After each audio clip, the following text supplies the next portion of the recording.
El hombre, la ciudad de Nueva York es una ciudad para el orgullo del ser humano y poder decir, vean lo que nosotros hemos podido hacer.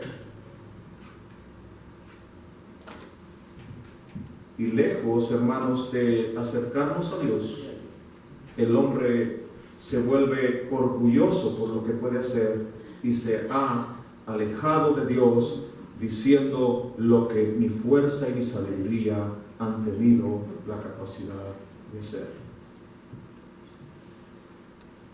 Nuestro buen Dios, hermanos, no nos deja una ciudad, aunque la ciudad es en sí también el resultado de la sabiduría que Dios da a los hombres. Dios nos ha dejado la creación en donde nosotros podemos, al igual que en una ciudad, poder apreciar que detrás de esa ciudad hay un diseñador, hay un trabajo, hay una obra maestra. Dios, a través de su palabra y a través de la creación en sí, hermanos, nos deja una huella para que podamos ver la grandeza y la majestuosidad providencial de nuestro arquitecto celestial, nuestro buen Dios, que han creado todas las cosas con perfección y sabiduría. El Salmo 19 nos dice, hermanos, que a través de la creación podemos ver la gloria de Dios. Allá en Romanos 1, 19 y 20 podemos ver que lo invisible de Dios, escuche bien, las cosas invisibles de Dios se hacen claramente visibles en la creación, su eterno poder, su deidad. Hermanos, en la creación podemos apreciar la maravillosa grandeza de Dios, podemos ver su poder, podemos ver su sabiduría, podemos ver la belleza, podemos ver un sinnúmero de cosas, el rugir de las aguas, el estruendo de las aguas nos habla de su poder. La belleza de una flor, el nacimiento, hermanos, de una flor por la mañana. Y podemos ver entonces a través de la creación sin palabras, dice la palabra de Dios, que es la comunicación de Dios para con el hombre sin palabras. Dios, hermanos, ha hablado al hombre de diferentes maneras. Y la creación, hermanos, es la revelación natural de Dios, por donde Dios se revela al hombre con el fin de que el hombre conozca a Dios y no tenga excusa de no conocerle. O sea que sin necesidad de Biblia, hermanos, el hombre debería de conocer a Dios. Pero lejos de eso, el hombre ha decidido adorar la creación antes que al Creador. Y se han vuelto idólatras de la creación antes que el Dios creador de todas las cosas. Así que en la creación, hermanos, como en una ciudad podemos ver todas estas características, en la creación podemos acercarnos y conocer a nuestro Dios. Es un cuadro, hermanos, que nos permite ver qué hay en la mente de ese pintor maravilloso. Y no lo hace de una manera abstracta, lo hace de una manera, hermanos, que podemos apreciar su belleza con lujo de detalles. Así que, hermanos, cuando nosotros nos damos cuenta en este pasaje, yo creo que este pasaje es como una ventana para recordar, para analizar como nosotros, hijos de Dios, quiénes somos, a qué Dios es al que servimos. Cuando nosotros vimos allá en Isaías 40, lo que está haciendo Dios, hermano, es compararse contra los ídolos de las otras naciones. O sea, es como decirle al pueblo, mirad ustedes en quién han puesto su confianza, en dioses que son hechos por artífices. Dice, cuán incoherente es que ustedes mismos van y buscan un árbol que no se apolille y lo llevan con el maestro que puede hacer eso y se los hace y luego ustedes se postran ante él. Pero el Dios de la Biblia, dice, no es ese Dios. El Dios de la Biblia es el todopoderoso Dios, con el cual no hay ninguna comparación. Él es el único y sabio Dios. Y cuando vemos en este pasaje, hermanos, el escritor nos lleva primero por algo interesante acá que vemos del 1 al 4, nos enseña la primera ventana. Si habláramos de diapositivas, pusiéramos la primera ventana y pudiéramos ver la gloriosa y maravillosa grandeza del Creador. Eso es lo que está tratando de mostrarnos a través de este pasaje el escritor, la grandeza y la gloriosa y maravillosa grandeza de nuestro Creador, para dar la importancia, hermanos, de que siendo ese Dios tan grande, tan maravilloso y glorioso, ha tenido, hermanos, a bien el hacer de nosotros sus siervos y sus hijos para su gloria. Muchas veces, hermanos, somos tan orgullosos, somos tan capaces, que se nos olvida, hermanos, quién es el que verdaderamente reina. No sé si usted puso atención, hermanos, a lo que leímos en Isaías 40, pero la imagen que nos da, imagínese, hermano, y váyase a su casa y tome una naranja y siéntese sobre la naranja. Usted va a ver la naranja como algo pequeño. Bueno, Dios dice que está sentado sobre el globo de la tierra. Es interesante, hermanos.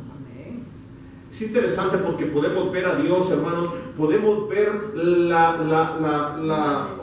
la confiabilidad e inerrancia de la palabra de Dios, porque 750 años antes, Isaías escribiendo, antes de que Cristóbal Colón viniera en el año 1492 a América y descubriera que la tierra era redonda, el escritor de Isaías estaba diciendo que la tierra era un globo, y sobre ese globo estaba sentado Dios. O sea, en otras palabras, hermanos, si tan solo hubieran leído la Biblia, hubieran sabido que la tierra no era como ellos pensaban que era, que no estaba sentada sobre elefantes, ni que una tortuga gigante, ¿verdad? Ni que los griegos, que estaba el Atlas, ¿verdad?, llevándolo en el hombro. No. Y vemos entonces, hermanos, en este pasaje el escritor nos muestra la gloriosa y maravillosa grandeza del Creador. Dice primero, mire, ahí él bendice alma mía Jehová. Jehová Dios mío, mucho te has engrandecido, te has vestido de gloria y magnificencia. El que se cubre de luz como de vestidura, que extiende los cielos como una cortina. Imagínense, ese es el Dios. ¿Qué está diciendo, hermanos? Está mostrando que Dios era o es inaccesible. El hombre no puede alcanzar la grandeza de Dios. Él está fuera de nuestro alcance. Él está fuera de nuestro alcance. Nosotros no le podemos acceder. No hay nada que podamos hacer. Lo que está diciendo el escritor, dice el 3, que establece sus aposentos entre las aguas, el que pone las nubes por su carroza, el que anda sobre las alas del viento. ¿Qué vemos, hermanos? Vemos que está presentándonos un cuadro de ese Dios creador que es inaccesible, que se cubre, ¿verdad? Vemos también que Él usa a las nubes, son su carroza, dice la palabra del Señor, que Él anda sobre las alas del viento. Nos muestra su majestuosidad. Él es inaccesible, ese Dios que le voy a presentar, dice el escritor, ese Dios es inaccesible, ese Dios es majestuoso. Pero no solamente eso, dice el 4, el que hace a los vientos sus mensajeros y a las flamas de fuego sus ministros, su dominio, su poder. Él está en control de todas las cosas son sus siervos para su honra y su gloria. Lamentablemente el ser humano muchas veces es el único que se atreve a desobedecer a Dios. Es por eso, hermanos, que allá en Salmo capítulo 8, versos 3 y 4, el salmista, teniendo esa clara imagen de la majestuosidad y la grandeza de ese Dios, hermanos, mire lo que dice. Cuando él veía la grandeza de Dios, dice: cuando veo tus cielos, obra de tus dedos, la luna y las estrellas que tú formaste, Vea lo que prorrumpe en el corazón de David. Una pregunta.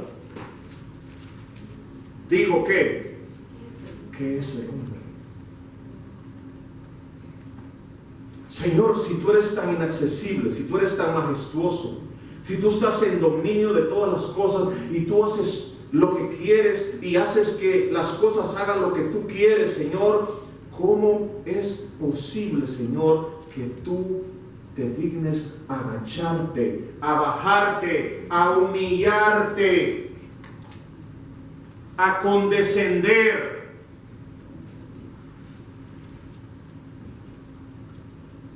¿Qué es el hombre? Para que tengas de él memoria, y el Hijo del Hombre para que le visites. Y luego dice, le has hecho poco menor que los ángeles y le coronaste de gloria.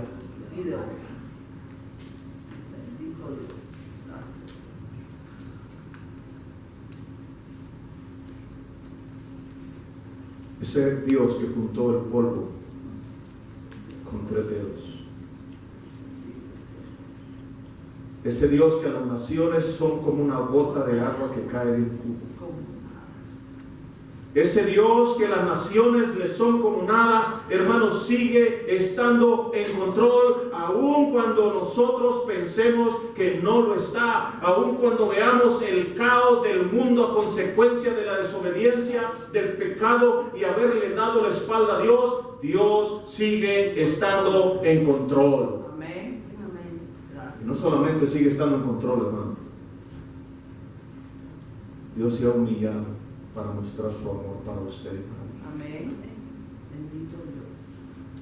Y uno dice, pero ¿cómo es posible? Somos unos ingratos, hermanos. Somos unos ingratos, somos unos soberbios, somos unos prepotentes. Nosotros nos creemos que nos la podemos de todas, ¿no es cierto? Nosotros nos creemos muy inteligentes, nos creemos muy sabios, nos creemos muy fuertes, nos creemos muy poderosos.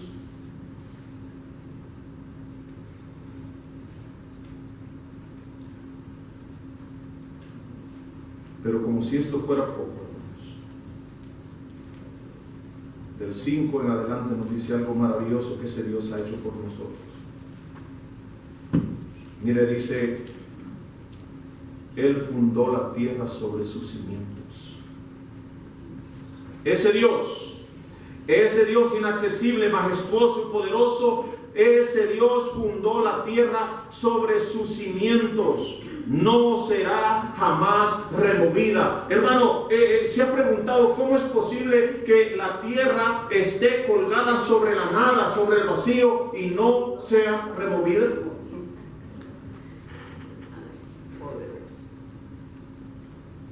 Dice, yo le he dado la estabilidad a la tierra. No solamente le ha dado la estabilidad, hermanos, dice la palabra del Señor, que mire cómo lo describe, con el abismo, como con vestido la cubriste, ¿se da cuenta? Con el abismo, ¿qué está hablando, hermanos? Que la tierra está básicamente rodeada por el vacío, por la nada. ¿Cuánto tiempo le llevó al hombre a descubrir eso? ¿Cuánto tiempo le llevó al hombre poder tomar una foto de la tierra para describir y decir, wow, la tierra está sobre la nada? ¿Qué es lo que detiene la tierra? ¿Cómo la tierra se detiene? El salmista nos está mostrando, hermanos, la creación de Dios, el orden de Dios, pero no solo eso, dice el 9, le pusiste término, el cual no traspasará ni volverá a cubrir. Perdón, el 8 dice, subieron los montes, descendieron los valles al lugar que tú les fundaste. Acá está haciendo una descripción del inicio de la creación en Génesis, hermanos, capítulo 1. Él está haciendo una descripción, ¿verdad?, de lo que Dios hizo en la creación y está alabando a Dios por esa creación que Dios hizo. Le pusiste término, dice el 9, el cual no traspasarán ni volverá a cubrir la tierra. Hermanos, ¿sabía usted que la luna está a una suficiente distancia, ni más ni menos que si la luna se acercara más sería un caos, y si se alejara más sería un caos.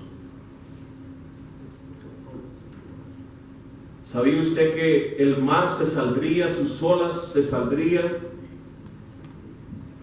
Si el sol estuviera más cerca o estuviera más lejos, las cosas cambiarían. Si la tierra cambiara su velocidad giratoria sobre su eje, sería un caos. ¿Se imagina a Dios sacando su metro, sacando su nivel, sacando su escuadra para poder hacer todas las cosas a perfección? Los que trabajamos con medidas sabemos, hermanos, lo complicado que muchas veces se torna cuando las cosas no salen bien, ¿no? El metro, muchas veces nosotros calculamos con nuestra mente, dice yo, más o menos 2 pies y tantas pulgadas, pero sin embargo no podemos estar seguros sino hasta cuando le ponemos el metro, los grados de la escuadra.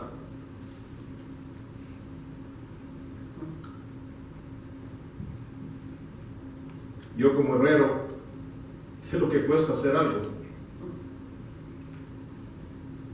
Y los que hemos trabajado en la construcción de casas también sabemos lo difícil que son las cosas muchas veces. Y uno sabe que por muy mínima que sea aquella cosa, lleva trabajo, lleva dedicación, lleva esfuerzo, lleva medidas, lleva un sinnúmero de cosas. Y ahora ver la grandeza de Dios. Dios hizo las cosas en un orden, hermanos. Dios estableció cada cosa en su lugar. Dios le dio estabilidad. Dios le fijó sus límites. Le dijo al sol, es de acá hasta acá. A la luna, cuándo salir, a las estrellas, cuándo brillar, cuándo empieza el día, la noche.